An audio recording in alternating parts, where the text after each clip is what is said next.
तो आज हम्म हम स्टार्ट करने जा रहे हैं ब्लड रिलेशन, रक्त संबंध, खूनी रिश्ते। हाँ खूनी रिश्ते। एमपीएसआई का देखो लकी, हाँ बात कर लेते हैं उसके लिए। एमपीएसआई के लिए, बिहार एसआई के लिए, यूपीएसआई के लिए, है ना, टेंशन नहीं लीजिए।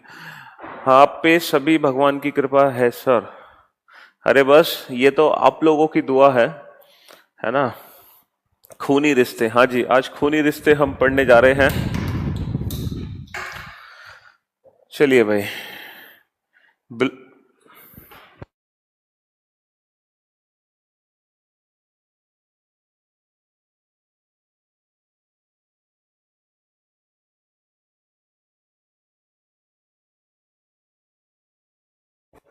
हाँ जी, तो ब्लड रिलेशन सारे, कोई भी मार्कर नहीं चल रहा भाई, सारे मार्कर की इंक जा चुकी है। हाँ, ब्लड रिलेशन नाम लिख भी नहीं पा रहे हम, तीनों ही मार्कर। अरे ये क्या हो गया, किसी भी मार्कर में इंक नहीं है।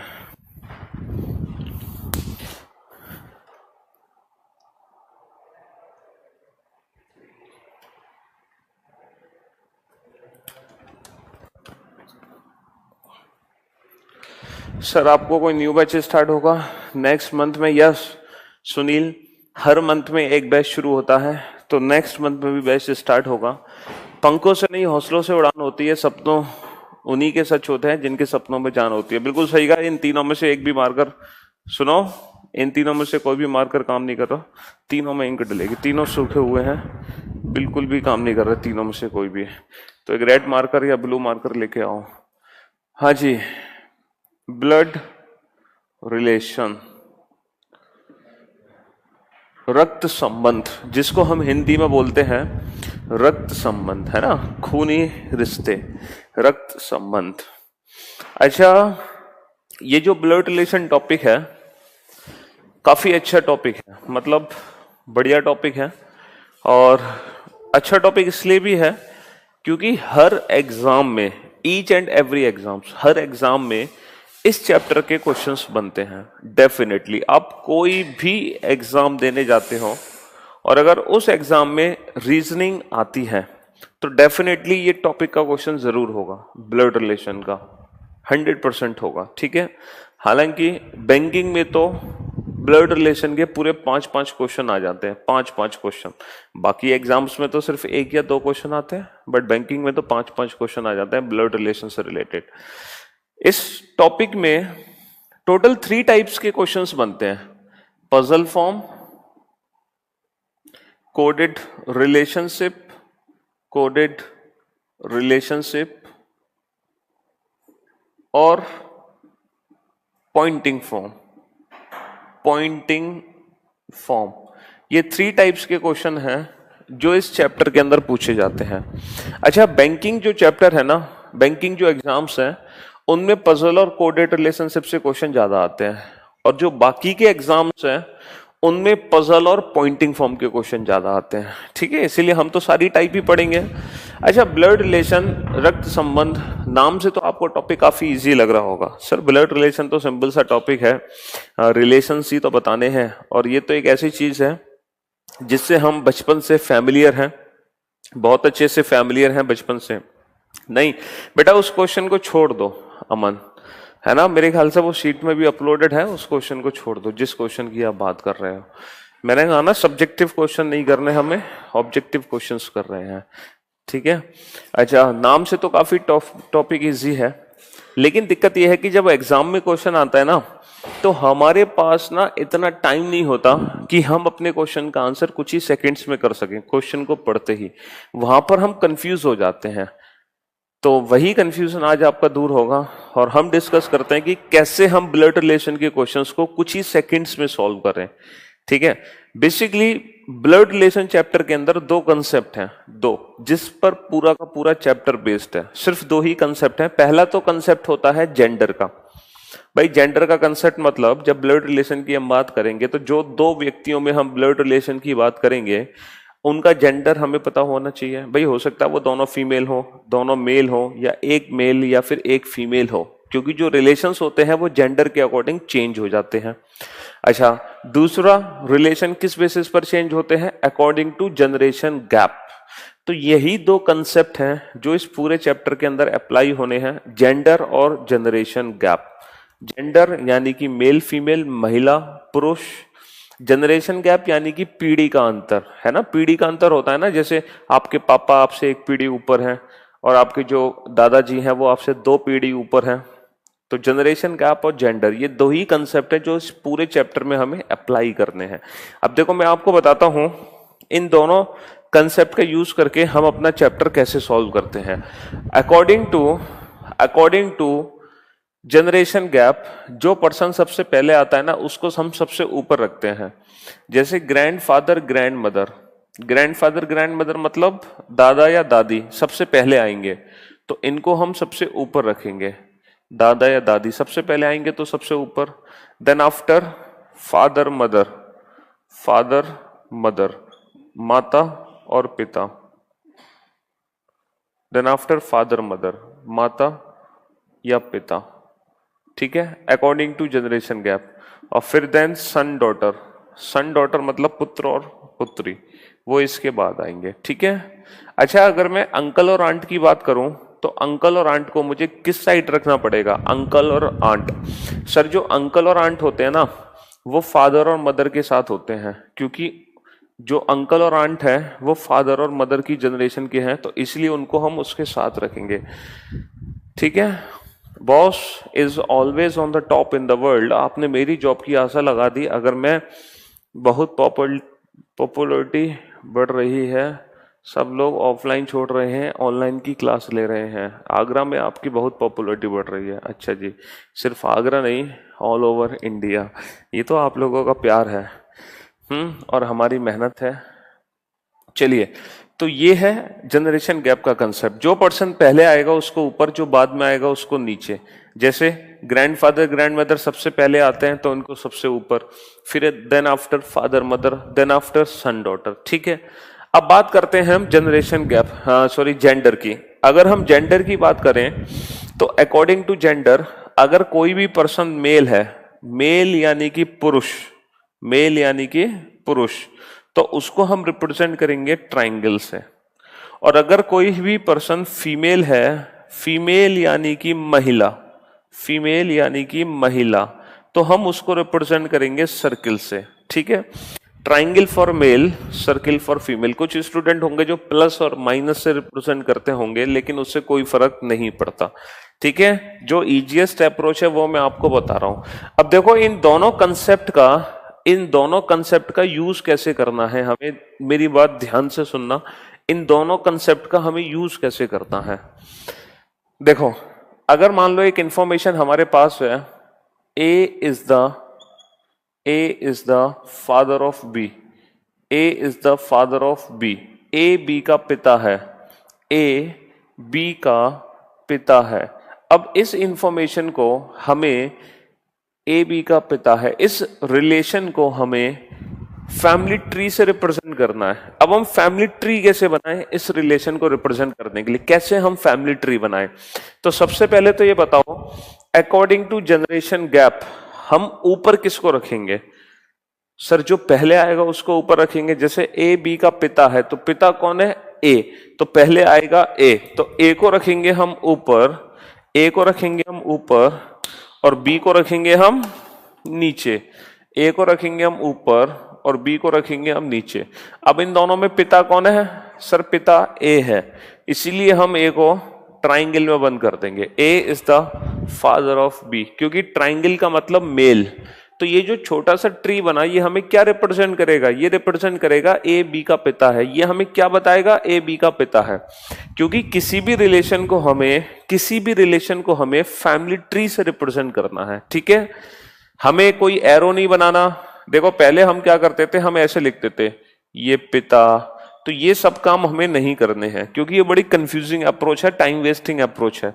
तो ऐसा बिल्कुल मत करना, सिर्फ नॉर्मल ये बना दो। अब जैसे मान लो दूसरा पॉइंट है हमारे पास, A is the mother of B, A B की माँ है, A is the mother of B, A B की माँ है।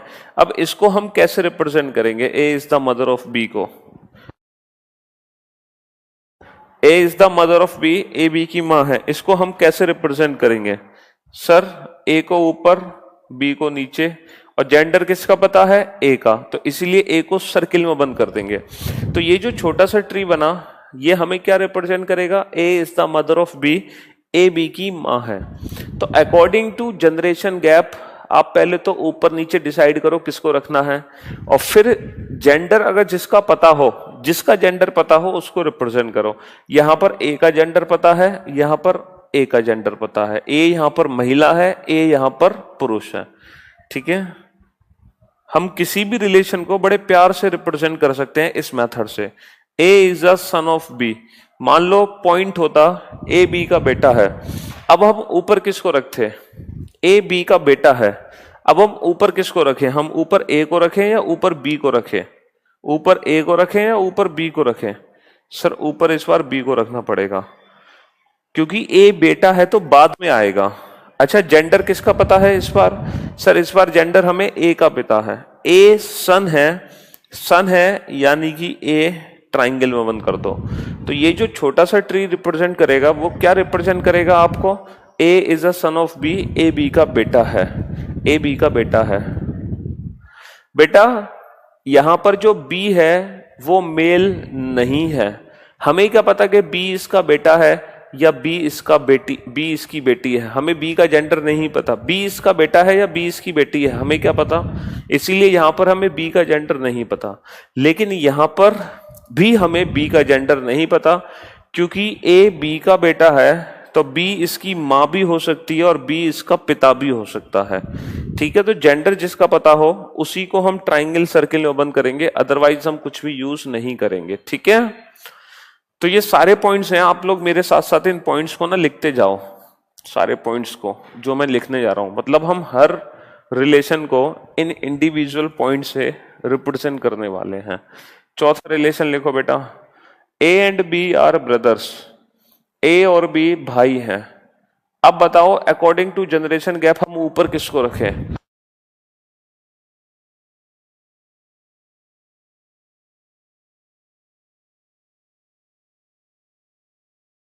अकॉर्डिंग टू जनरेशन गैप हम ऊपर नीचे किसको रखें? सर किसी को नहीं, क्योंकि दोनों भाई हैं तो कोई भी जनरेशन गैप इसमें नहीं है। दोनों को हमें एक साथ रखना पड़ेगा, दोनों को हमें एक साथ रखना पड़ेगा। अच्छा ये बताओ हमें जेंडर किसका पता चला है, ए का या बी का? सर यहां पर हमें दोनों का जेंडर पता है, इसलिए हम दोनों को ट्राइंगल में बंद कर देंगे। A and B are brothers, क्योंकि यहां पर हमें दोनों का जेंडर पता है। ठीक है, चलिए next, A is a sister of B, comma B is a brother of A. A B की बहन है, कॉमा B A का भाई है। A B की बहन है, कॉमा B A का भाई है।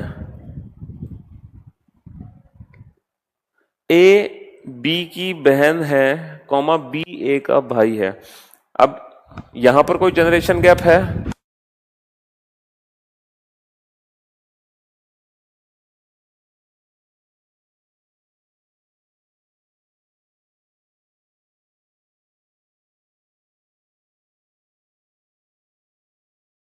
हाँ जी, ए बी की बहन है, कॉमा बी ए का भाई है। कोई भी जनरेशन गैप है? नहीं सर, फिर से दोनों एक साथ। अब मुझे बताओ जेंडर किसका पता है? सर यहां पर दोनों का जेंडर पता है, ए बहन है तो सर्किल में और बी भाई है तो ट्राइंगल में। यहां तक भी कोई दिक्कत नहीं। Next, A is the wife of B, A B की पत्नी है। A is the wife of B, A B की पत्नी है। A is the wife of B, A B की पत्नी है। अब मुझे एक बात बताओ, अगर ए बी की पत्नी है तो यहां पर जेंडर किसका पता चलेगा? जेंडर ए बी की पत्नी है तो सर ए का। कुछ स्टूडेंट सोच रहे हैं सर यहां पर ए का ही जेंडर पता चलेगा, ए पत्नी है तो ए को बना देंगे सर सर्किल में। अब मुझे एक बात बताओ, अगर तुम्हें ए का जेंडर पता है तो क्या तुम्हें बी का जेंडर नहीं पता? तो क्या तुम्हें बी का जेंडर नहीं पता बेटा? अगर ए पत्नी है, ए महिला है, तो बाय डिफॉल्ट बी कौन है? सर बी मेल है, तो इसको हम ट्राइंगल में बना देंगे। तो यहां पर हमें दोनों का ही जेंडर पता चला। अब मुझे एक बात बताओ, ये तो है ब्रदर सिस्टर, भाई बहन, ये है हस्बैंड वाइफ, पति पत्नी। अगर हम इन दोनों को ऐसे ही छोड़ दें तो हम हमेशा खुद कंफ्यूज रहेंगे भाई बहन और पति पत्नी में। तो हम क्या करेंगे कि जब भी मैरिड कपल यूज होगा ना, पति पत्नी, तो हम उनके बीच में एक प्लस साइन लगा देंगे ताकि हम पति पत्नी और भाई बहन में अंतर देख सकें। और क्योंकि अगर आप प्लस साइन नहीं लगाओगे, अगर आप प्लस साइन नहीं लगाओगे तो हो सकता है आप उसकी पत्नी को उसकी बहन बना के आ जाओ एग्जाम में। तो इसीलिए इस बात का थोड़ा सा ध्यान रखना। हैप्पी गणेश चतुर्थी बेटा। हर्ष तुम बहुत लेट आए हो, है ना। हैप्पी गणेश चतुर्थी हो गई थी पहले ही, सबको विश कर दिया था, आप बहुत लेट हो गए हो। तो इतनी लेट आने के बाद विश मत किया करो, good morning, good evening, bye. हाँ, इतना लेट ज्वाइन करने के बाद मत विश किया करो बेटा। हाँ जी, तो ए बी की पत्नी है, ये भी पॉइंट हो गया क्लियर, बात समझ आ गई। तो अब आगे से ध्यान रखना, पति पत्नी और भाई बहन को कैसे बनाना है। जब भी पति पत्नी आए बीच में एक प्लस साइन रख देना, ठीक है। चलिए नेक्स्ट पॉइंट है, A is the paternal uncle of B. A is the paternal uncle of B. बेटा पैटर्नल अंकल का मतलब समझते हो? सर ए बी का चाचा है, ए बी का चाचा है। A is the paternal uncle of B, A B का चाचा है। देखो दो रिलेशन होते हैं, एक तो होता है पैटर्नल, एक होता है मैटरनल। पैटर्नल होता है पिता की तरफ से, मैटरनल होता है मां की तरफ से। तो पैटर्नल अंकल का मतलब पैतृक यानी कि चाचा, और मैटरनल अंकल का मतलब मामा। M for mother, M for maternal, ठीक है। ये एक बार स्क्रीन मेरी तरफ रोटेट कर देना, इसको फुल स्क्रीन करके। तो अब इसको हम कैसे रिप्रेजेंट करें? ए बी का चाचा है, ए बी का चाचा कैसे बना सकते हैं हम, कैसे इसको हम रिप्रेजेंट करें? ए बी का चाचा है, A is the paternal uncle of B, A B का चाचा है, इसको हम कैसे रिप्रेजेंट करें? अब मुझे एक बात बताओ, अकॉर्डिंग टू जनरेशन गैप हम ऊपर किसको रखेंगे? सर ऊपर हम रखेंगे ए को, नीचे हम रखेंगे बी को, और ए चाचा यानी कि मेल, मेल को हम रिप्रेजेंट करते हैं हमेशा ट्राइंगल में, फीमेल को हम हमेशा रिप्रेजेंट करते हैं सर्किल में। हमेशा याद रखना, पुरुष ट्राइंगल में बंद होगा, महिला सर्किल में बंद होगी। अगर आप लोग सोच रहे हो कि ए बी का चाचा है, इसको हम ऐसे रिप्रेजेंट करते हैं, तो बेटा ये आपकी गलत फहमी है। पूछो क्यों? क्योंकि किसी भी पर्सन से ऊपर या तो उसके पिता आएंगे या फिर उसकी मां आएगी। पिता और मां के अलावा कोई भी तीसरा व्यक्ति उस पर्सन के ऊपर नहीं आ सकता। पिता और मां के अलावा कोई भी तीसरा व्यक्ति किसी भी व्यक्ति के ऊपर नहीं आ सकता। तो बात समझ आ रही है? तो चाचा को हम ऐसे रिप्रेजेंट नहीं कर सकते, बिल्कुल नहीं कर सकते, क्योंकि ये रिप्रेजेंटेशन है A is the father of B, A B का पिता है। अगर आप चाचा को ऐसे बना दोगे तो फिर पिता को कहां बनाओगे? तो इसीलिए ब्लड रिलेशन में जब भी हम कोई रिलेशन रिप्रेजेंट करते हैं तो हम कंप्लीट रिलेशन बनाते हैं। जैसे अगर मैं आपसे कहूं ए बी का चाचा है, तो चाचा का मतलब कौन होते हैं? पिता के भाई, है ना, ब्रदर ऑफ फादर। तो अगर आपको बी के चाचा बनाने हैं, अगर आपको बी के चाचा बनाने हैं, तो सबसे पहले आप बनाओ बी के पिता, सबसे पहले आप बनाओ बी के पिता, ठीक है। बी से ऊपर खाली ट्रायंगल, और इन पिता के बना दो भाई, इन पिता के बना दो भाई। तो ये जो रिप्रेजेंटेशन है ये डेफिनेटली चाचा की रिप्रेजेंटेशन है, ये रिप्रेजेंटेशन है चाचा की। तो किसी भी रिलेशन को हमें ना कंप्लीट बनाना है, एकदम कंप्लीट। अच्छा, अगर चाचा की जगह मुझे मामा बनाने होते, मामा, मैटरनल अंकल, अगर मुझे मामा बनाने होते तो मैं मामा कैसे बनाता? बी के मामा कैसे बनाता? सर मामा के लिए पहले हम बनाते बी की माँ और माँ के भाई, ये हो गए मामा।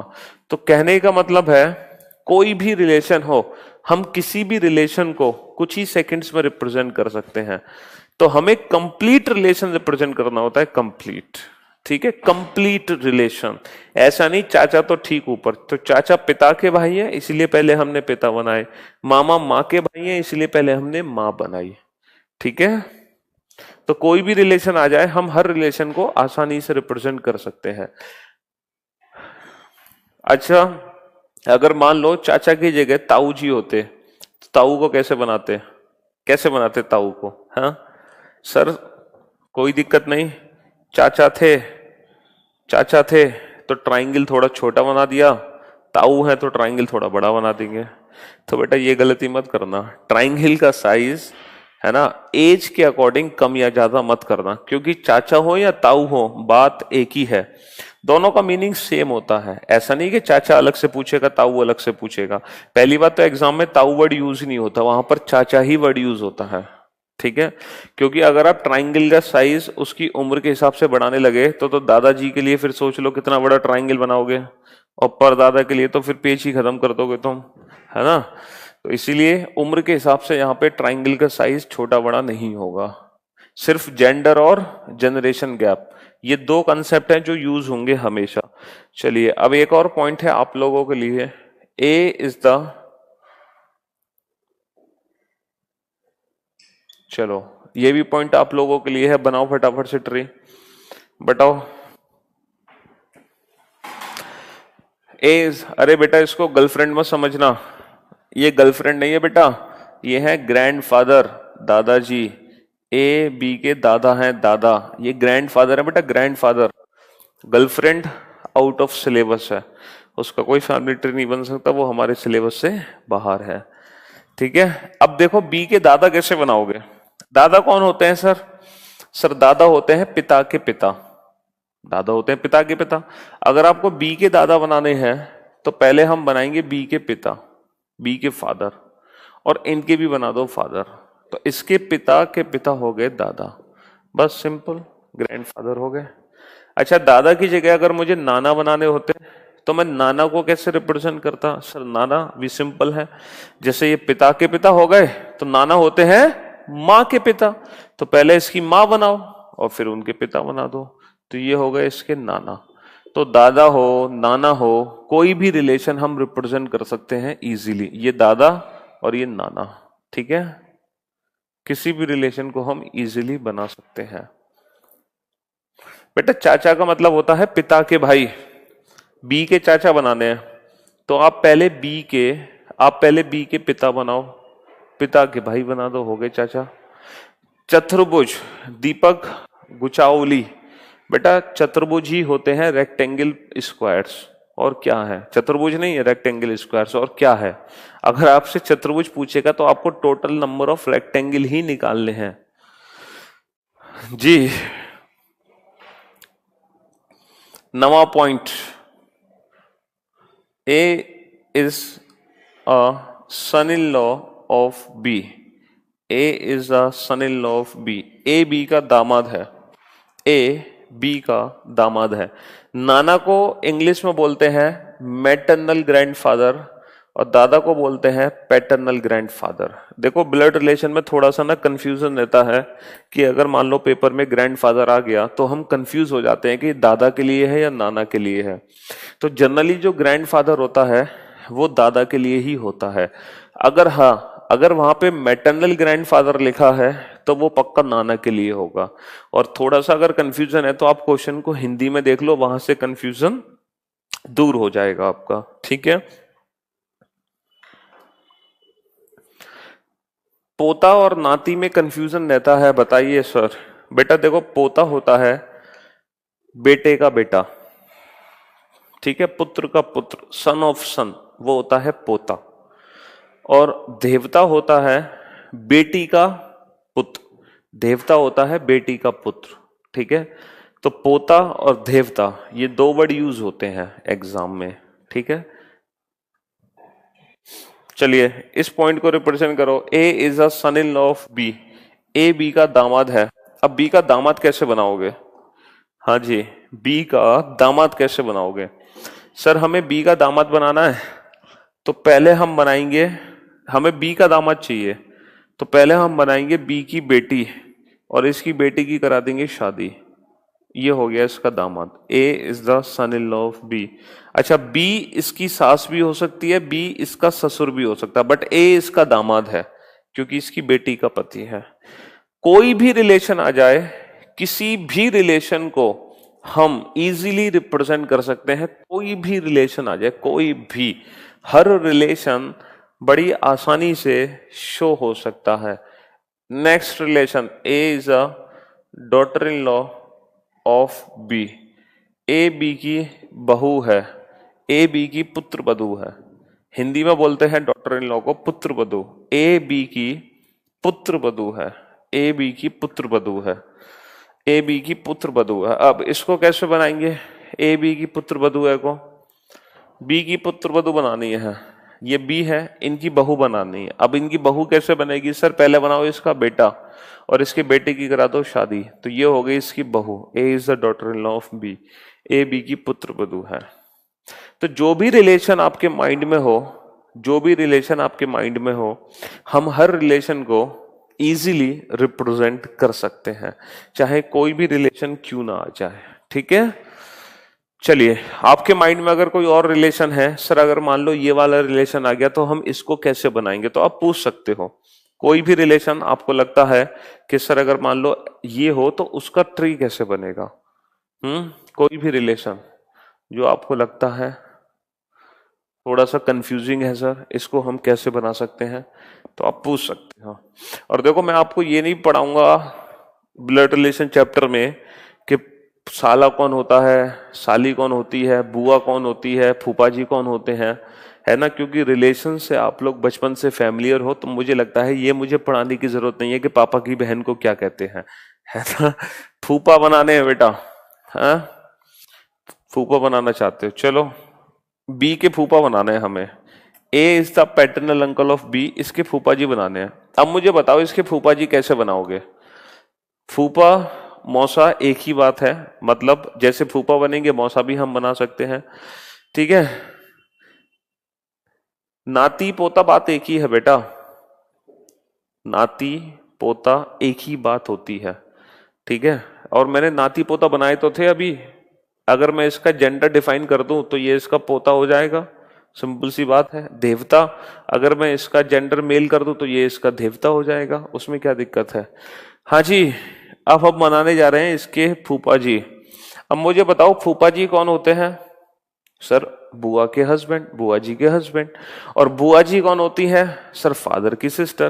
तो अगर आपको इनके फूफा जी बनाने हैं तो पहले आप बनाओगे इनके फादर, इनके पिता, इससे ऊपर एक ट्रायंगल, ये हो गए इसके पिता।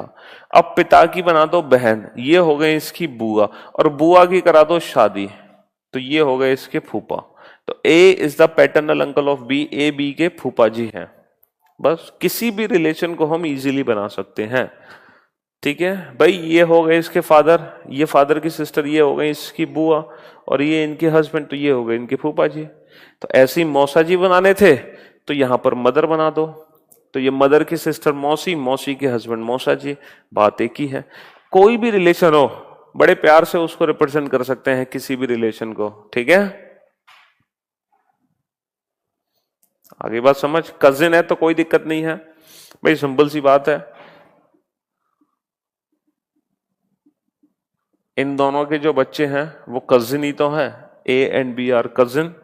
देखो कजिन का मतलब होता है चचेरा, फुपेरा, ममेरा, भाई या बहन, भाई या बहन दोनों कोई भी वर्ड यूज होते हैं। और अच्छा एक चीज और है कि हमारे यहां पर अगर हम बोलते हैं ना इस चैप्टर में ब्रदर या सिस्टर, तो उसका मतलब रियल ब्रदर और रियल सिस्टर से है। मतलब कजिन, चाचा का लड़का या मामा का लड़का हम ब्रदर नहीं बोलते, उनको हम बोलते हैं कजिन।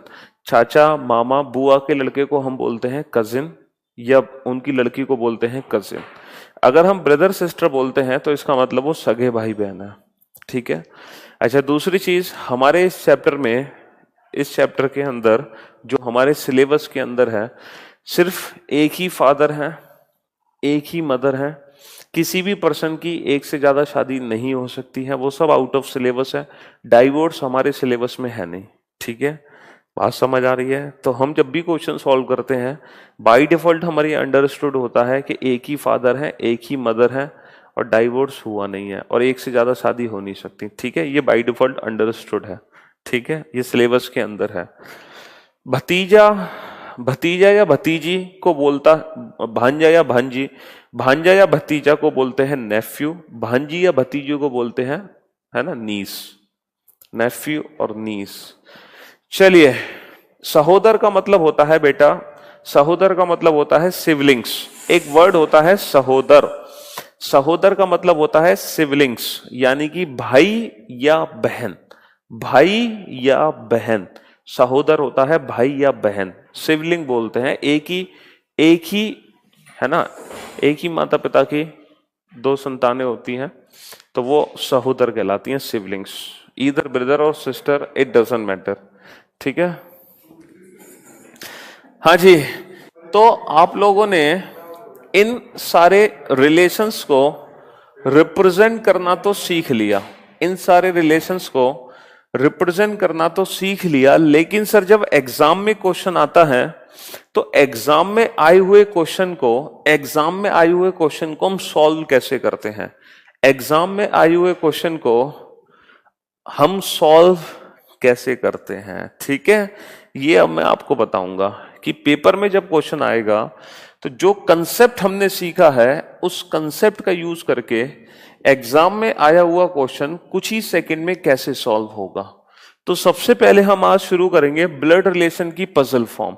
ये बेटा वो पजल फॉर्म नहीं है जो चैप्टर है पजल, ये वो वाला पजल नहीं है, ये ब्लड रिलेशन की पजल है। तो सबसे पहले फर्स्ट क्वेश्चन नोट डाउन कीजिए, और पहला क्वेश्चन आप में से कोई भी सॉल्व नहीं करेगा, ये क्वेश्चन मैं सॉल्व करूंगा, इस पे मेरा अधिकार है। ठीक है, आप लोगों का अधिकार नहीं है पहले क्वेश्चन पे, पहला क्वेश्चन मैं ही सॉल्व करूंगा, ये मेरा क्वेश्चन है। इसके बाद जितने भी क्वेश्चन होंगे वो सारे क्वेश्चन आप सॉल्व करोगे, उन पर आपका अधिकार होगा। ठीक है, तो पहले क्वेश्चन से मुझसे मेरा अधिकार मत छीनना। चलिए, तो सबसे पहले आप क्वेश्चन नोट डाउन कर लो, हिंदी इंग्लिश दोनों लैंग्वेजेस में। In a family,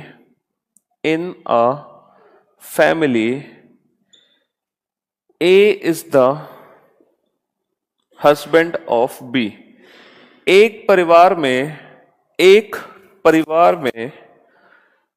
B का पति है, एक परिवार में A B का पति है।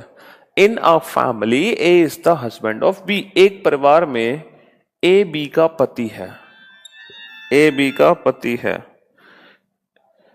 C is a son of A, C ए का बेटा है, C is a son of A, C ए का बेटा है, C ए का बेटा है। D is a daughter of B, D B की बेटी है, D B की बेटी है। F is a daughter of G, F G की बेटी है, F G की बेटी है। C is the father of F, C is the father of F, और C F का पिता है, C is the father of F, C F का पिता है। इसी को बोलते हैं पजल फॉर्म ब्लड रिलेशन की, जिसमें फैमिली के रिलेशंस दे दिए जाते हैं, आपस में क्या संबंध है, और उसके बेसिस पे एग्जाम में 2-3 क्वेश्चन पूछे जाते हैं। सबसे पहला क्वेश्चन है, इस इंफॉर्मेशन से related, how is A related to F, A का एफ से क्या संबंध है, ए का एफ से क्या संबंध है, ए का एफ से क्या संबंध है, या फिर ए एफ से किस प्रकार संबंधित है, ए एफ से किस प्रकार संबंधित है। बात एक ही है, इन दोनों का लैंग्वेज का मीनिंग सेम है। Second question, how is C related to B, C का बी से क्या संबंध है, सी का बी से क्या संबंध है, सी का बी से क्या संबंध है। तीसरा क्वेश्चन है, how is G related to B, G का बी से क्या संबंध है, जी का बी से क्या संबंध है। तो ये 3 क्वेश्चन के हमें आंसर देने हैं इस इंफॉर्मेशन को पढ़ के। अब मैंने जो आपको फैमिली ट्री बनाने की ट्रिक सिखाई है ना, उस ट्रिक से ये क्वेश्चन 10 सेकंड में सॉल्व हो जाएंगे, 10 सेकंड में। अब जरा ध्यान से सुनना मेरी बात। हम एक एक करके स्टेटमेंट पढ़ते जाएंगे और हर रिलेशन को फैमिली ट्री में कन्वर्ट करते जाएंगे। पहला पॉइंट है A is the husband of B, A B का पति है, इसको फैमिली ट्री में कन्वर्ट कर दो। अब मुझे बताओ, अगर ए पति है तो ए को किस में बना दें सर, ट्राइंगल में, क्योंकि ये तो पति हैं। ये किसके पति हैं, बी के, तो इनकी शादी करा दो। किससे करा दो इनकी शादी सर, बी से करा दो, और बी को बना दो सर्किल में यानी कि फीमेल। तो ये हो गया ए बी का पति है, करेक्ट। दूसरा point, C is the son of A, C A का बेटा है। अच्छा, जो सी है वो किसका बेटा है, ए का। तो सी अगर ए का बेटा है तो सी को ए के पास रखोगे। अब मुझे बताओ, सी को हम ए से नीचे रखें या सी को हम ए से ऊपर रखें, अकॉर्डिंग टू जनरेशन गैप। अगर सी बेटा है तो सी आएगा बाद में, तो सी को रखेंगे नीचे, और क्योंकि सी बेटा है इसीलिए सी को हम कर देंगे ट्राइंगल के अंदर, ठीक है। Next, D is a daughter of B, D किसकी बेटी है, बी की। तो अगर डी बी की बेटी है तो मैं डी को बी के साथ रखूं या डी को बी से ऊपर रखूं सर, ना साथ ना ऊपर, डी को नीचे, क्योंकि बेटी बाद में आएगी और बेटी होने की वजह से सर्किल में बंद कर दो। अगला पॉइंट है, F is a daughter of G, F G की बेटी है, एफ जी की बेटी है। अगर एफ जी की बेटी है, अगर एफ जी की बेटी है तो जो एफ है वो किसकी बेटी है, जी की। अब बेटी है तो सर्किल में, अब ये किसकी बेटी है, जी, तो जी को नीचे रखा जाए या ऊपर सर, ये जी की बेटी है तो जी को ऊपर। अब देखो लास्ट पॉइंट है, C is the father of F. ये जो सी है ना, सी, ये जो सी है ना, ये एफ का पिता है। C is the father of F, C F का पिता है। अगर ये एफ का पिता है तो एफ को रखेंगे इससे नीचे, और क्वेश्चन हो गया खत्म, क्वेश्चन हो गया खत्म। अब हमें करना क्या है, हमें इस इंफॉर्मेशन को इसमें जोड़ना है। अब मुझे पहले तो एक बात बताओ कि एफ सर्किल के अंदर है तो एफ को सर्किल के अंदर बंद कर दो, और ये जो एफ है ना, ये सी की भी बेटी है और एफ जी की भी बेटी है। बेसिकली एफ सी और जी दोनों की बेटी है, तो सी और जी आपस में कौन हुए, जैसे कि मैंने आपको बताया था कि फैमिली में एक ही फादर होगा। तो अगर एफ का पिता सी है तो एफ का पिता जी नहीं हो सकता, तो डेफिनेटली जी इसकी माँ है, और अगर जी माँ है इसका मतलब सी और जी पति पत्नी हो गए, सी और जी पति पत्नी हो गए, और ये बन गया फैमिली ट्री। अब आप किसी भी क्वेश्चन का आंसर कुछ ही सेकंड्स में दे सकते हो। अच्छा, इस क्वेश्चन में ए और बी कौन है, ए और बी है सर पति पत्नी। अच्छा, जी और सी कौन है सर, जी और सी है पति पत्नी। अच्छा, सी और डी कौन है सर, सी और डी है भाई बहन।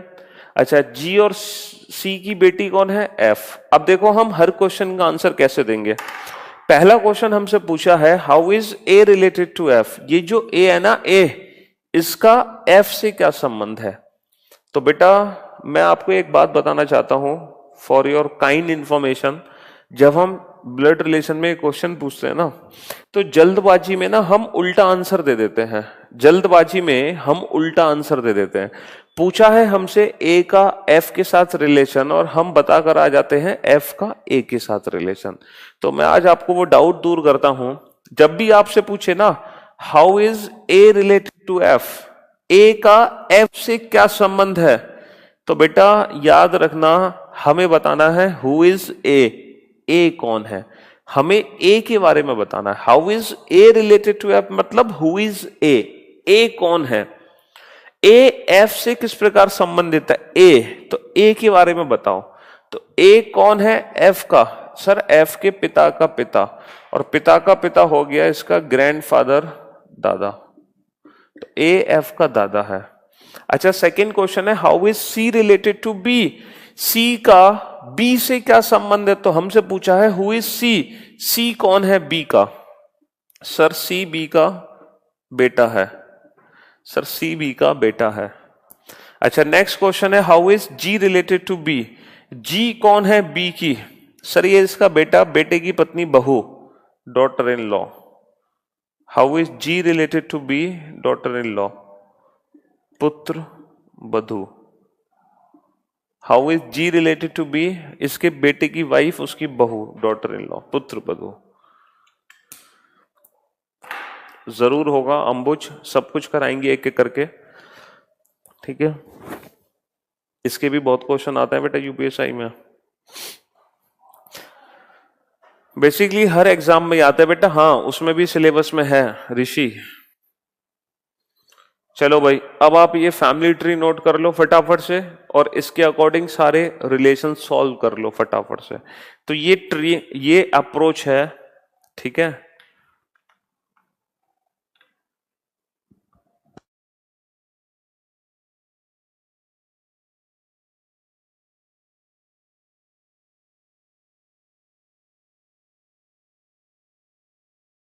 एक बात बताओ आप लोग, मैंने चैप्टर शुरू करने से पहले बोला कि इस चैप्टर के question each and every exams में आते हैं जिसमें रीजनिंग आती है, बोला।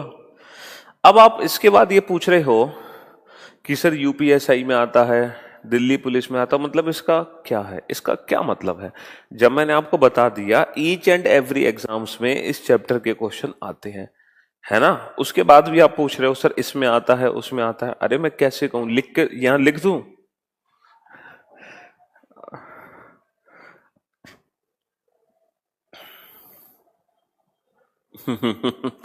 कोई बात नहीं। हाँ जी sir, you are great, blessed. जल्दी से नोट कर लो फैमिली ट्री बेटा। फिर से मैं एक बार जल्दी से इसका रिवीजन करवाता हूं, फटाफट से फैमिली ट्री बना लो और तीनों रिलेशन की आंसर दो। और ये जो फैमिली ट्री बनाने का कंसेप्ट है ना, you are superhero of reasoning, boss of the reasoning. Thank you बेटा श्रवण, अर्पण। चलिए भाई, थैंक यू मनोज। मैं आपको फिर से ना ये रिलेशन रिपीट कर देता हूं जल्दी में, एक बार स्पीड के साथ। मैं इसको हटा देता हूं, एक बार स्पीड के साथ फिर से मैं रिपीट कर देता हूं कि पेपर में जल्दी जल्दी कैसे बनाएंगे। A is the husband of B, A पति है तो ट्राइंगल में किसका पति है? बी का, प्लस बी सर्किल, ये हो गया पति पत्नी। सी is the son of A, सी किसका बेटा है? ए का, तो सी को ए से नीचे, बेटा है तो ट्राइंगल में। D is the daughter of B, D किसकी बेटी है? बी की, तो डी को बी से नीचे, बेटी है तो सर्किल में। F is the daughter of G, अब बेटा एफ और जी तो है नहीं यहाँ पे, तो अलग से एफ बेटी है सर्किल में, किसकी बेटी है? जी की। और लास्ट पॉइंट है C is the father of F, C सी किसके पिता है? एफ के, तो अगर ये एफ के पिता है तो एफ को नीचे, खत्म कहानी। एफ सर्किल में, एफ सर्किल में, ये इसका पिता है, ये इसकी माँ होगी, दूसरा पिता नहीं हो सकता। भाई सी और जी की जो बेटी है वो एफ है, तो सी और जी आपस में पति पत्नी नहीं हो गए? बस खत्म कहानी, हो गया question solve. Love you, great sir, thank you बेटा लगी। अब तीसरा क्वेश्चन है how is G related to B. तो जो जी है ना, जी ये कौन है? जी कौन है? हु इज जी? तो जो बी का बेटा है इसकी पत्नी है, तो किसी के बेटे की पत्नी बहू नहीं होती, तो जी बी की बहू है, डॉटर इन लॉ, ठीक है, daughter in law. You are Baahubali of reasoning, thank you बेटा अक्षय। अब जो सेकंड क्वेश्चन है ना, वो तुम्हारा क्वेश्चन है, ये तो मेरा क्वेश्चन था, मैंने सॉल्व किया।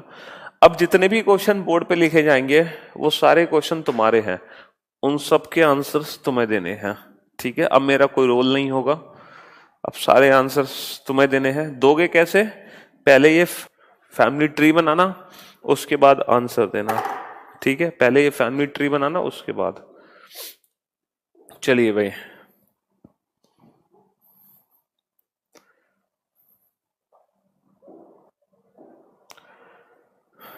सेकंड क्वेश्चन आज की क्लास का।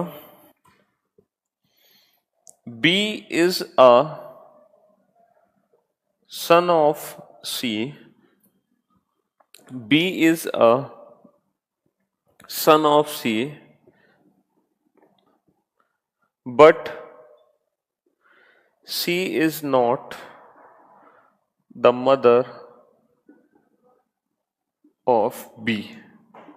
B C का बेटा है, B सी का बेटा है, परंतु बी सी का बेटा है, परंतु सी बी की मां नहीं है। बी सी का बेटा है, परंतु सी बी की मां नहीं है। अब मां नहीं है तो कौन है? पड़ोसी तो होगा नहीं उसका। क्यों भाई? अगर बी सी का बेटा है लेकिन सी बी की मां नहीं है, मां नहीं तो कौन है भाई? पिता होगा, ऑब्वियस सी बात है तो उसी का बेटा। Next, A and C are married couple. A and C are married couple. A और सी पति पत्नी है। A and C are married couple. A और सी पति पत्नी है। हिंदी में देखो, मैं बोलता जा रहा हूं, हिंदी में आपका काम खुद है नोट करना। मुझसे मत कहना सर हिंदी लिख नहीं रहे हो, पूरा क्वेश्चन हिंदी में बोल रहा हूं। ए और सी पति पत्नी है। F is a brother of C. F C का भाई है। एफ सी का भाई है। एफ सी का भाई है। D is a brother of E. D E का भाई है। डी ई का भाई है। डी ई का भाई है। E is a daughter of A. E A की पुत्री है। ई ए की पुत्री है। ई ए की पुत्री है। बाहुबली से भी ऊपर है सर आप। अंकित, थैंक यू बेटा। सुनील सर आप और भी सब्जेक्ट पढ़ाइए। अच्छा जी। जितेंद्र, आप जंगल के शेर नहीं, आप इंडिया के शेर हैं sir. E is the daughter of A. E A की बेटी है। अब मैं कुछ क्वेश्चंस लिखने जा रहा हूं, उनके आंसर्स आपको देने हैं। पहला क्वेश्चन है, how many male members are there in the family. परिवार में कुल कितने पुरुष हैं? परिवार में कुल कितने पुरुष हैं? How many male members are there in the family. परिवार में कुल कितने पुरुष हैं? नेक्स्ट, तीनों जो तीनों क्वेश्चन के आंसर मुझे एक साथ देगा, मैं उसी का नाम लूंगा। जो तीनों क्वेश्चन के आंसर एक साथ लिख के देगा, सिर्फ उन्हीं के नाम लिए जाएंगे। दूसरा क्वेश्चन है, how many children does A have. A के कुल कितने बच्चे हैं? ए के कुल कितने बच्चे हैं? How many children does A have. A के कुल कितने बच्चे हैं? Who is the mother of B. B की मां कौन है? Who is the mother of B. B की मां कौन है? Who is the mother of B. B की मां कौन है? Very good Harish, great job.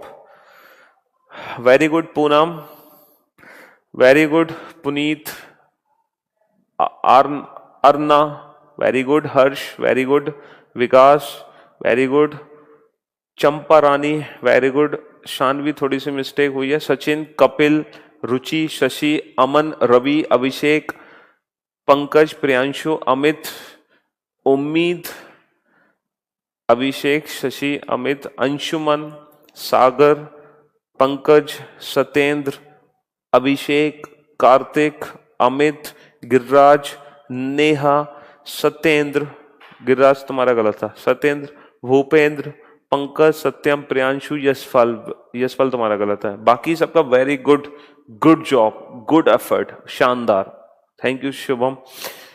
हाँ जी सत्येंद्र, गुड। शिवम, अक्षय बेटा तुम्हारा गलत है, यशपाल तुम्हारा भी गलत है।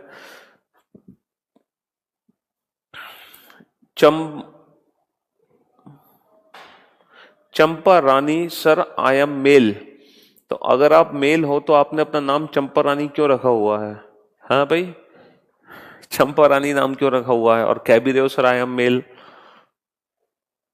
चंपा रानी, चंपा रानी पढ़ेंगे ना इसको, या कुछ और प्रोनाउंसिएशन आपके नेम की? मुझे तो चंपा रानी दिखाई दे रहा भाई। विशाल, उम्मीद, very good job. Kundan, very good. बेटा किसी का भी मुझे ना पूरा नाम शो नहीं होता, सिर्फ फर्स्ट वर्ड शो होता है, फर्स्ट वर्ड। अगर आप फर्स्ट वर्ड के बाद अगर आप अपना सरनेम यूज करना चाहते हो तो उसमें स्पेस मत दो। अगर आप स्पेस दोगे तो मुझे सिर्फ फर्स्ट वर्ड दिखाई देगा।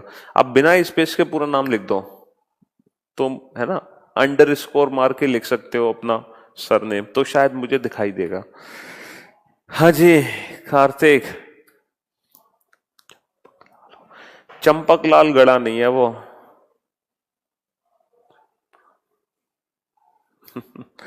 चलिए भाई,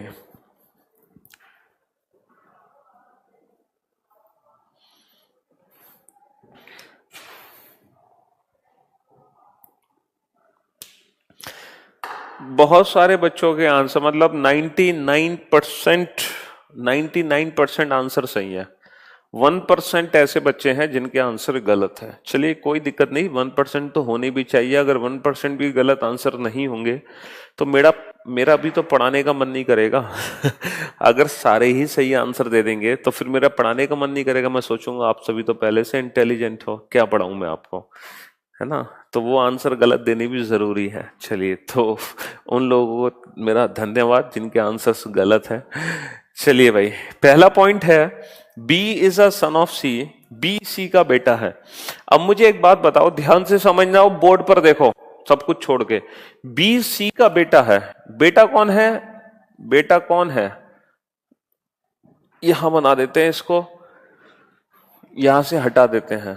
बी सी का बेटा है। बेटा कौन है? बी। तो ट्राइंगल में बना दूं मैं।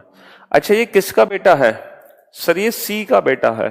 ये सी का बेटा है तो सी को बनाओगे ऊपर। भाई बी किसका बेटा है? सी का। तो बी बेटा है तो ट्राइंगल में किसका बेटा है? सी का। सी को बना दिया ऊपर। But C is not the male, sorry, but C is not the mother.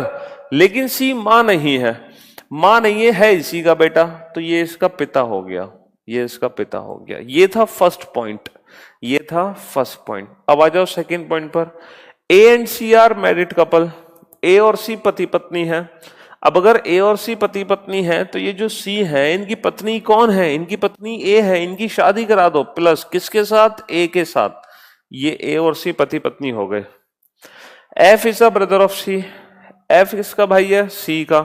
तो भाई सी के भाई साहब बना दो। सी के भाई साहब कहां आएंगे? इनके साथ आएंगे। कौन है वो? एफ। और भाई है तो ट्राइंगल में।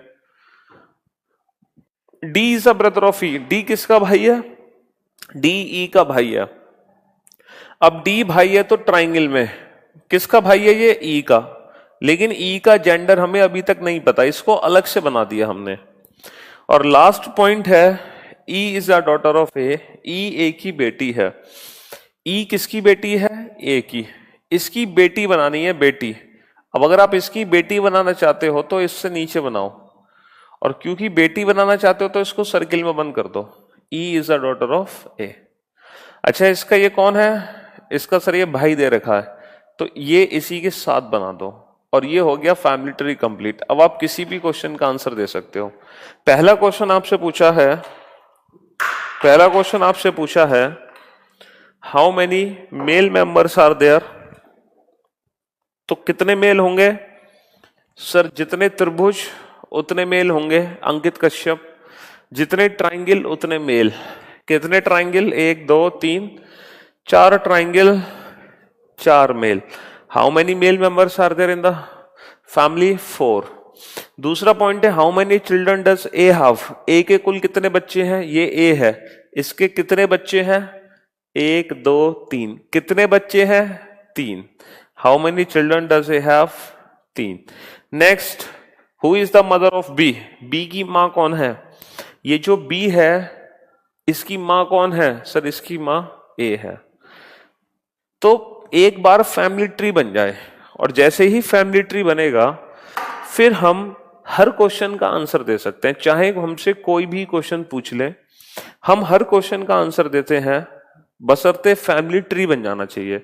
और फैमिली ट्री बनाना आसान है क्योंकि हमें हर रिलेशन को रिप्रेजेंट करना बहुत ही अच्छे से आता है। चंपारण, ओ सो सॉरी, चंपारणी, चंपारणी, चंपारणी नाम है आप लोगों का। My district name is Champaran and you are from Champaran, that's why your name is Champarani. तो so sorry, I pronounced your name Champa Rani but it's Champarani. Okay, हो जाती है मिस्टेक। चलिए, कोई दिक्कत नहीं सर। आप पढ़ाते पढ़ाते मुस्कुराने की अदा लाजवाब है सर।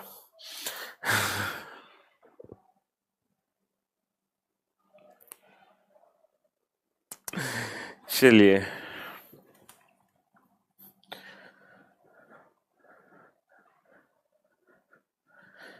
अब आते हैं नेक्स्ट क्वेश्चन की तरफ, थर्ड क्वेश्चन पर। ठीक है, थर्ड नेक्स्ट क्वेश्चन पर आते हैं।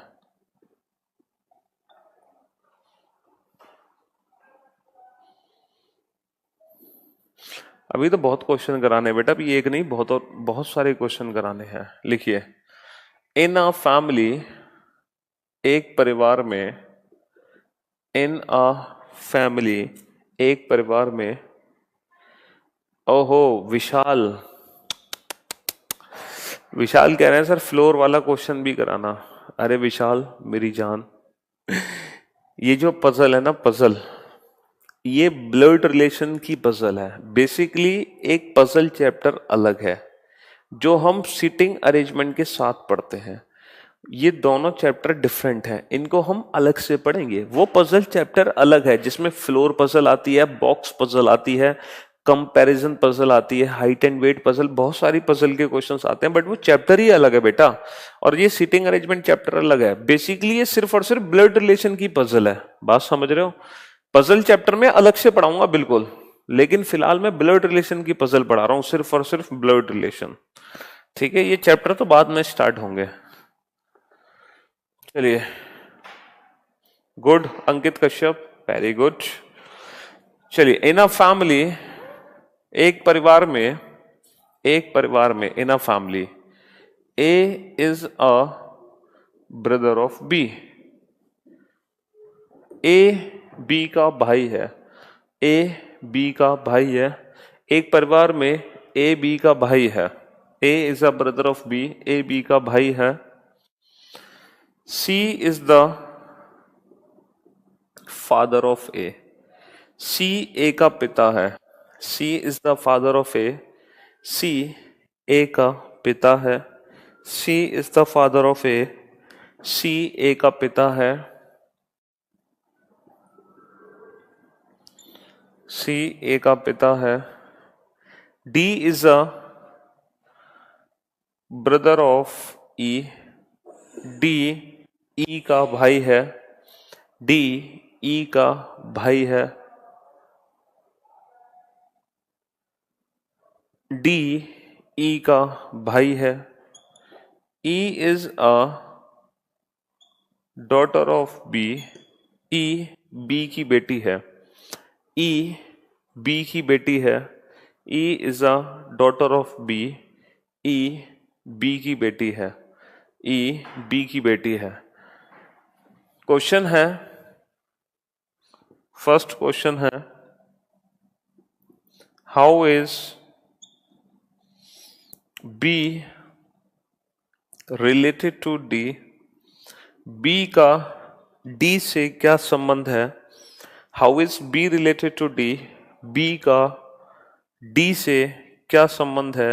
सेकंड क्वेश्चन है, who is the, who is the uncle of D, who is the uncle of D, D के अंकल कौन है। Who is the uncle of D, D के अंकल कौन है। डी के अंकल कौन है।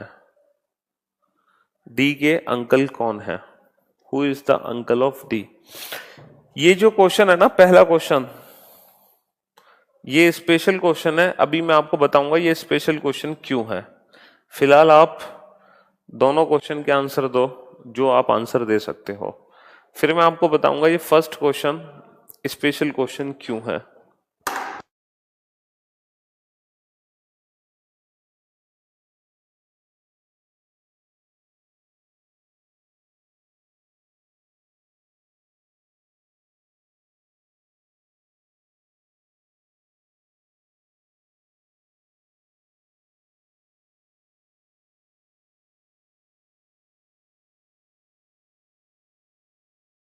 काफी सारे लोग हैं जो फादर आंसर दे रहे हैं, काफी सारे लोग हैं जो मदर आंसर दे रहे हैं, और कुछ बच्चे सन आंसर भी दे रहे हैं। चलिए तो फैमिली ट्री बनाते हैं, फिर देखते हैं करना क्या है हमें।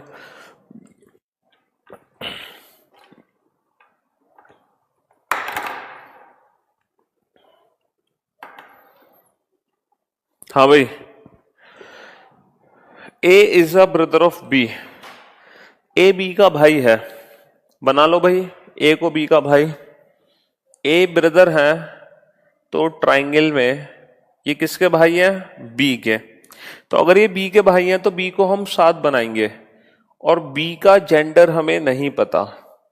बी का जेंडर हमें नहीं पता, बस ए बी के भाई हैं तो हम ए को बी के साथ बना लेंगे, लेकिन बी का जेंडर हमें नहीं पता। ठीक है, बी का जेंडर हमें नहीं पता, ए बी के भाई हैं। ठीक है, चलिए नेक्स्ट पॉइंट है, C is the father of A. C ए के पिता है। C is the father of A. C ए के पिता है। सी किसके पिता है? ए के। तो सी को हम ए से ऊपर बना देंगे। भाई सी ए के पिता है तो सी को हम ए से ऊपर बना देंगे, और क्योंकि सी पिता है इसीलिए सी को मैं बंद कर दूंगा ट्राइंगल में, क्योंकि सी पिता है। Next, D is a brother of E. D E का भाई है, तो डी भाई है तो डी को बना देंगे ट्राइंगल में। ये किसका भाई है? ई का, तो ई को इसके साथ बना दो। और लास्ट पॉइंट है, E is the daughter of B. E किसकी बेटी है? ई किसकी बेटी है? बी की। अगर ई बी की बेटी है तो मैं ई को बी से नीचे बना दूंगा, और अगर ई बेटी है तो ई को बना देंगे सर्किल में। अच्छा, ये जो ई है इसका भाई कौन है? डी। तो जो इसका भाई डी है उसको 7 बना दो। जो इसका भाई डी है उसको 7 बना दो। ठीक है, तो ये हमारा फैमिली ट्री बन के हुआ तैयार। ठीक है, अब हमसे क्वेश्चन क्या पूछा है? How is B related to D. तो फॉर योर काइंड इंफॉर्मेशन, यहां पर बी का जेंडर हमें नहीं पता।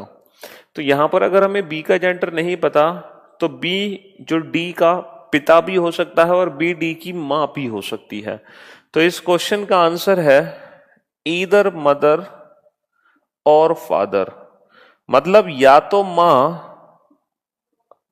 माता या फिर पिता, ईदर मदर और फादर। तो बेटा ये जो क्वेश्चन है ना, ये क्वेश्चन ऑप्शन डिपेंडेंट क्वेश्चन है। ऑप्शन डिपेंडेंट, मैं आपको बताऊंगा ये ऑप्शन डिपेंडेंट क्यों है। ऑप्शन डिपेंडेंट क्यों है? हरीश कह रहे थे सर 100% फादर, तो बेटा तुम्हारा 100% निकल गया।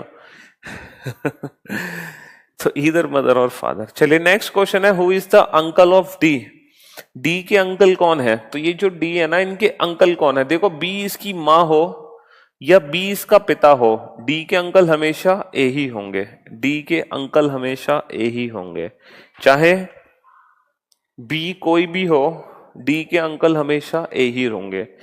अब देखो, ये जो पहला क्वेश्चन है ना बेटा, ये जो पहला क्वेश्चन है ये डिपेंड करेगा ऑप्शन पे। ये ऑप्शन डिपेंडेंट क्वेश्चन है। अब मैं आपको तरह तरह के ऑप्शन देता हूं और बताता हूं कि मान लो सर अगर ये ऑप्शन आते हैं, है ना, तो बेटा मैंने कब इनको हस्बैंड वाइफ बनाया है? राहुल, मैंने कब इनको हस्बैंड वाइफ बनाया है? अरे राहुल बेटा, ये जो बी है या तो डी की मां है या बी डी का पिता है। तो ए जो है वो बी का भाई है, इसीलिए जो डी है ना, डी इसके जो अंकल है ना, अंकल वो हमेशा ए ही होंगे। अगर ये माँ है तो ये इसके मामा, और अगर ये पिता है तो ये इसके चाचा, लेकिन अंकल हमेशा ए ही रहेंगे। ठीक है, हाँ जी बेटा, जब पूछा जाता है ना how is B related to D, तो हमें बताना है हु इज बी। बी कौन है? हमें बताना है कि बी कौन है, हु इज बी। यही तो मैंने आपको समझाया था स्टार्टिंग में। How is B related to D मतलब who is B, who is B. अब ये जो क्वेश्चन है ये ऑप्शन पे डिपेंड करेगा। अब मैं आपको ऑप्शन देता हूं तरह तरह के। पहले 4 ऑप्शन आपके सामने है। First 4 option mother, son, daughter, uncle. Question था how is B related to D. B का डी से क्या संबंध है? बी का डी से क्या संबंध है? बी का डी से क्या संबंध है? और ये 4 ऑप्शन तुम्हारे सामने है। बी का डी से क्या संबंध है? ठीक है, बी का डी से क्या संबंध है और ये 4 ऑप्शन तुम्हारे सामने है। तो हम कौन सा ऑप्शन टिक करेंगे? सर इसमें हम मदर ऑप्शन टिक करेंगे क्योंकि फादर ऑप्शन तो दे नहीं रखा। अब मान लो 4 ऑप्शन ये होते, सन, फादर, डॉटर, अंकल। अब हम ऑप्शन क्या टिक करते सर? अब हम फादर ऑप्शन टिक करते। अब मान लो 4 ऑप्शन होते कुछ इस तरीके से, मदर, फादर, ईदर मदर और फादर, या फिर कैन नॉट बी डिटरमाइन, पता नहीं लगा सकते, पता नहीं लगा सकते, कैन नॉट बी डिटरमाइन। अब क्या आंसर देंगे सर? अब हम आंसर देंगे ऑप्शन सी, ईदर मदर और फादर। तो बेटा ये जो क्वेश्चन है ना, ये इसलिए स्टार लगा हुआ है क्योंकि ये क्वेश्चन ऑप्शन डिपेंडेंट है। ऑप्शन डिपेंडेंट, जैसे जैसे ऑप्शन चेंज होते जाएंगे वैसे वैसे इस क्वेश्चन का आंसर बदलता जाएगा। इस बार आंसर मदर, इस बार आंसर फादर, इस बार आंसर ईदर मदर और फादर। और मान लो गलती से 4 ऑप्शन ये आ जाते, गलती से 4 ऑप्शन ये आ जाते, mother, son, can not be determine, none of these, इनमें से कोई नहीं, नन ऑफ दीज, इनमें से कोई नहीं। अब बेटा कौन सा ऑप्शन टिक करेंगे? अब हमें ऑप्शन टिक करना पड़ेगा, मैटरनल अंकल को कहते हैं मामा, हाँ बिल्कुल कहते हैं हरदत्त। अब हम ऑप्शन टिक करेंगे कैन नॉट बी डिटरमाइन। हम मदर ऑप्शन टिक नहीं कर सकते क्योंकि अगर आप मदर ऑप्शन टिक करते हो इसका मतलब आप कंफर्म आंसर दे रहे हो, लेकिन यहां पर मदर आंसर कंफर्म नहीं है। बेटा यहां मदर आंसर देना हमारी मजबूरी थी क्योंकि बाकी के ऑप्शंस एलिमिनेट हो गए। यहां पर फादर आंसर देना हमारी मजबूरी थी क्योंकि बाकी के ऑप्शंस एलिमिनेट हो गए, लेकिन यहां हमारी मजबूरी नहीं है, इसीलिए हम आंसर देंगे can not be determine, can not be determine. ठीक है, अच्छा अगर मान लो 4 ऑप्शन ये होते, अगर 4 ऑप्शन ये होते, mother, son, daughter, none of these, इनमें से कोई नहीं, नन ऑफ दीज, इनमें से कोई नहीं। बेटा अब भी हम मदर ऑप्शन टिक नहीं कर सकते क्योंकि मदर कंफर्म आंसर नहीं है, इसलिए अब आंसर देना पड़ेगा नन ऑफ दीज, इनमें से कोई नहीं। इनमें से कोई नहीं का मतलब है कि बेटा ये आंसर गलत नहीं, इनमें से कोई नहीं का मतलब है कि कोई भी परफेक्ट ऑप्शन नहीं है, कोई भी परफेक्ट ऑप्शन नहीं है। अब मेरी बात समझ आ गई? अब आप लोगों को मेरी बात समझ आ गई कि नहीं कि ये जो क्वेश्चन है ये ऑप्शन डिपेंडेंट है। तो मैं आप लोगों को बताता हूं कि ऑप्शन परफेक्ट कैसे बनेंगे।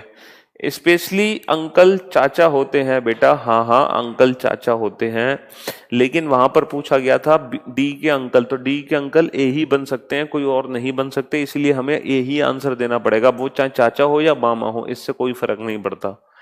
युवराज क्या दिक्कत है तुम्हें? कोई सुनता ही नहीं, यहाँ तो रिकॉर्डिंग चला रहे हो क्या? हाँ रिकॉर्डिंग चला रहे हैं, बताओ क्या परेशानी है तुम्हें, क्या परेशानी है युवराज? क्या प्रॉब्लम है?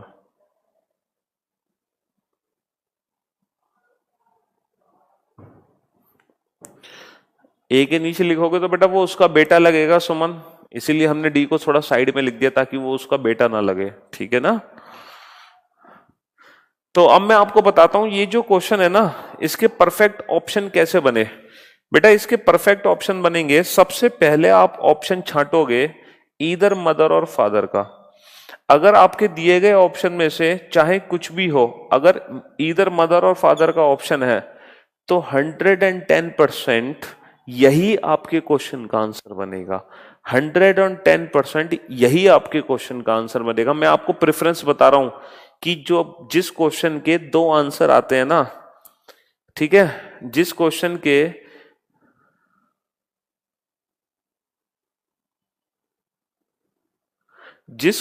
के 2 आंसर आते हैं, ठीक है, पॉसिबिलिटी के साथ, उनके आंसर्स हमें कैसे लगाने हैं। पहला, ईदर मदर और फादर, माता या पिता, ये ऑप्शन सबसे पहले हमें छांटना है, माता या पिता। अगर ये ऑप्शन है तो 110% यही हमारे क्वेश्चन का आंसर है। मान लो अगर ये ऑप्शन ना मिले तो फिर आप ऑप्शन छोड़ोगे, कैन नॉट बी डिटरमाइन, पता नहीं लगा सकते, पता नहीं लगा सकते। अगर आपको ये ऑप्शन ना मिले तो फिर हम ऑप्शन टिक करते हैं, कैन नॉट बी डिटरमाइन, पता नहीं लगा सकते। और अगर मान लो ये भी ऑप्शन आपको ना दिखे तो हम ऑप्शन टिक करेंगे, नन ऑफ दीज, इनमें से कोई नहीं, इनमें से कोई नहीं, इनमें से कोई नहीं। और अगर मान लो ये भी ऑप्शन ना दिखे तो फिर मदर और फादर में से बेटा कोई एक आंसर हमें, हमारी मजबूरी होगी मदर और फादर में से कोई एक आंसर हमें टिक करना। तो बेटा ये प्रेफरेंस ऑर्डर है पॉसिबिलिटी के क्वेश्चन के आंसर्स देने का। जिस क्वेश्चन के 2 आंसर आते हैं उसके आंसर इस पॉसिबिलिटी के अकॉर्डिंग एग्जाम में हमें टिक करने हैं, क्योंकि एग्जाम में आंसर निकालने के नंबर नहीं मिलते, एग्जाम में करेक्ट ऑप्शन टिक करने के नंबर मिलते हैं। तो जब तक आप करेक्ट ऑप्शन टिक नहीं करोगे तब तक आपको नंबर नहीं मिलेंगे। और करेक्ट ऑप्शन बेटा ये है, मैंने आपको हर कैटेगरी करा दी, हर कैटेगरी के करेक्ट ऑप्शन करा दिए, ठीक है। तो अब आगे से ध्यान रखना, जिस क्वेश्चन के पॉसिबिलिटी में 2 आंसर जाते हैं वो इस प्रायोरिटी को फॉलो करते हैं।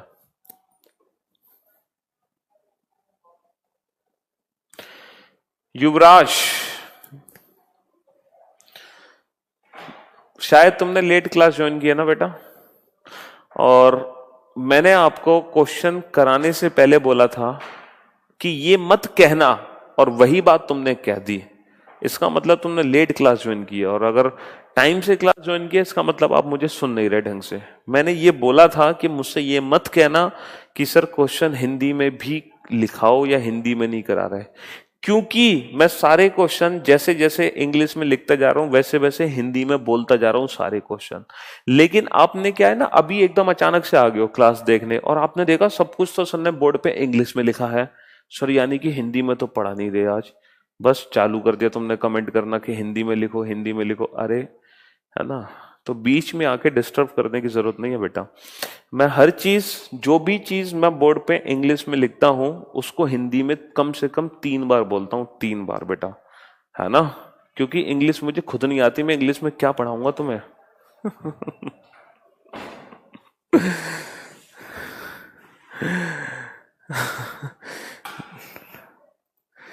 जी, तो ये प्रोसेस है, इसको समझ लो अच्छे से। अगर इसको नहीं समझोगे तो आंसर पता होने के बावजूद भी करेक्ट ऑप्शन टिक नहीं कर पाओगे और नंबर नहीं मिल पाएंगे तुम्हें, ठीक है। हाँ जी, यू आर राइट सर, बिल्कुल सही कहा आपने, एग्जैक्टली बिल्कुल। चलिए, नाइस कंसेप्ट समझ आ गया सर, गुड जॉब। अब आगे से आप लोगों की मिस्टेक बिल्कुल नहीं होनी चाहिए, सब कुछ क्लियर हो गया, well done, great work.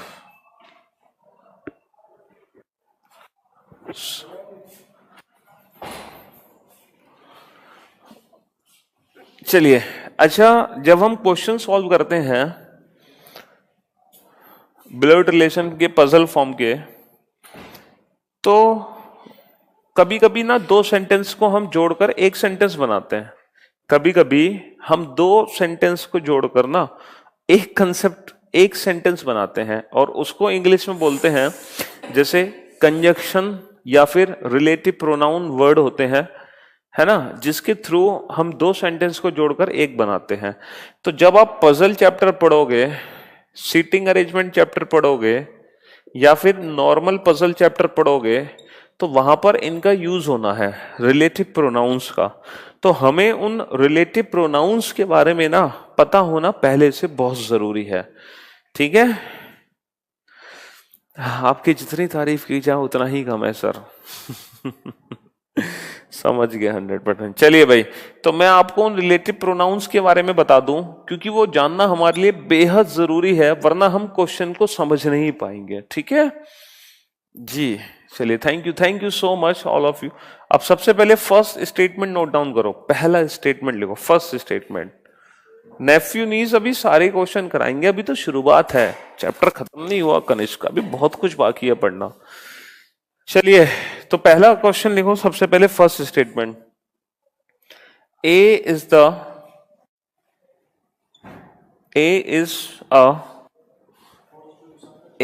A brother of B, comma, who is the father of C? A Hindi में लिखो, A B का भाई है, A B का भाई है, कॉमा, जो कि C का पिता है। A B का भाई है, कॉमा, जो कि C का पिता है। ए बी का भाई है, कॉमा, जो कि C का पिता है। नेक्स्ट सेंटेंस लिखो, ये क्वेश्चन नहीं है, ये इंडिविजुअल सेंटेंस है, मैं आपको रिलेटिव प्रोनाउन का मीनिंग समझा रहा हूं क्योंकि उनका मीनिंग हमें पता होना बहुत जरूरी है। नेक्स्ट लिखो, A is a brother of B, comma, and is the father of C. A B का भाई है, कॉमा, और सी का पिता है। ए बी का भाई है, कॉमा, और सी का पिता है। ए बी का भाई है, कॉमा, और सी का पिता है। Next, A is a brother of B, comma, while is the father of C. While is the father of C. A B का भाई है, कॉमा, जबकि सी का पिता है। ए बी का भाई है, कॉमा, जबकि सी का पिता है। नेक्स्ट लिखो, A is a brother of B, comma, but is the father of C. A B का भाई है, कॉमा, परंतु सी का पिता है। ए बी का भाई है, कॉमा, परंतु सी का पिता है। नेक्स्ट लिखो, A is a brother of B, comma, is the father of C. A B का भाई है, कॉमा, सी का पिता है। ए बी का भाई है, कॉमा, सी का पिता है। अब यहां पर एक चीज देखो बेटा, हु होता है क्वेश्चन वर्ड, लेकिन यहां पर हु किसका काम करेगा? Relative pronoun. And, while, but, ये सब रिलेटिव प्रोनाउन है यहां पर, तो इनका मीनिंग आपको पता होना बहुत जरूरी है, वरना सीटिंग अरेंजमेंट में बहुत प्रॉब्लम आती है, क्योंकि यहां पर ये सारे सेंटेंसेस यूज होते हैं सीटिंग अरेंजमेंट चैप्टर के अंदर, ब्लड रिलेशन में भी यूज होंगे, ठीक है। तो मुझे एक बात बताओ, सेंटेंस का मीनिंग क्या है? A is a brother of B, A B का भाई है। अब ए भाई है तो ट्राइंगल में किसका भाई है? ये बी का, कॉमा, जो कि सी का पिता है, कॉमा, जो कि सी का पिता है। तो ये हु वर्ड किसको रिप्रेजेंट करेगा? ए को रिप्रेजेंट करेगा या बी को रिप्रेजेंट करेगा? सोचो, ए बी का भाई है, कॉमा, जो कि सी का पिता है। तो यहां पर जो हु वर्ड है ना, हु एक ऐसा वर्ड होता है जो हमेशा ऑब्जेक्ट को रिप्रेजेंट करता है। ऑब्जेक्ट मींस हु से पहले जो पर्सन होगा, ये फर्स्ट पर्सन, ये सेकंड पर्सन, तो हु हमेशा सेकंड पर्सन के लिए होगा, हु हमेशा ऑब्जेक्ट को रिप्रेजेंट करेगा। तो इस सेंटेंस का मीनिंग ये है, ए बी का भाई है, कॉमा, जो कि सी का पिता है, मतलब B is the father of C, B C का पिता है, बी सी का पिता है। और हु को छोड़कर जितने भी वर्ड यूज होते हैं, एंड, वाइल, बट, या फिर मैं कोई भी वर्ड यूज ही ना करूं, तो ये सब कुछ फर्स्ट पर्सन को रिप्रेजेंट करते हैं, सारे के सारे फर्स्ट पर्सन। इन सबका मीनिंग एक ही है, A is a brother of B, A B का भाई है, and is the father of C, और ए ही सी का पिता है, ए ही बी का भाई है और ए ही सी का पिता है। तो who, whom, that, who, whom और that, which, ये वर्ड होते हैं जो ऑब्जेक्ट को रिप्रेजेंट करते हैं, और इनको छोड़कर सारे वर्ड फर्स्ट पर्सन सब्जेक्ट के लिए होते हैं।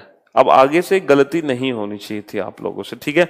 आगे जो मैं क्वेश्चन कराऊंगा ना वो इसी पर बेस्ड होंगे। अभी ये चैप्टर खत्म नहीं हुआ, आज तो हमने इस चैप्टर की जस्ट शुरुआत की है, अभी तो बहुत कुछ इस चैप्टर में पढ़ना बाकी है, ठीक है। तो चलिए मिलते हैं आप लोगों से हम। टाइम हो गया क्या भाई? अरे टाइम तो पूरा हो गया। चलिए भाई, तो मिलते हैं आप लोगों से हम नेक्स्ट क्लास में, है ना। इसको कंटिन्यू करेंगे हम। Thank you. एमपीएसआई के लिए देखो बात कर लेते हैं, ठीक है। लूसी या लकी जो भी है, टेंशन ना लीजिए।